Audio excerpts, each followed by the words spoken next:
For girls and women over the age of 14, sanitary products are just as important as bread and milk in their monthly shop. But what about the girls who are on the streets, who can't afford this? What do they do? So today, we're going to speak to the public and see how much they know about this and what they have to say. What about people that are homeless? Have you ever thought about, what they would go through, not having money? Half a clue. Not too much, really. Well, I was looking to you, like. Not worth thinking about. It's really not worth thinking about it. Well, they've really lost their dignity too, haven't they? The health service should just blame. Paying money for something that is not as natural as anything, especially for homeless women, is really disgraced. You know, it's a woman's dignity. Anybody that has in charge of the NHS should give out female hygiene products to people that are homeless, especially. They should be given a wee bit of preference. Give out free birth control, free condoms and everything, but whenever it comes to female hygiene products, they just don't give out. For the majority of women, lunch is something they can count on. But what about the woman on the streets? What do they do? Not only that, what do they do when they're on their period? Today, we're going to speak to the expert.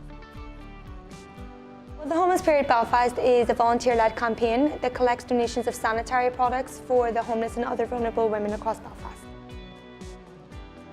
It was during a time when the tampon tax was being talked about in the news, on social media, as well as the period poverty campaign, and I was outraged at the tampon tax. I was outraged at hearing that rough sleepers were struggling to access sanitary products, that girls were missing school, that people of low income were having to choose between food or tampons. And so I think it was all those kind of things that kind of inspired me to set up the Homeless Period Belfast.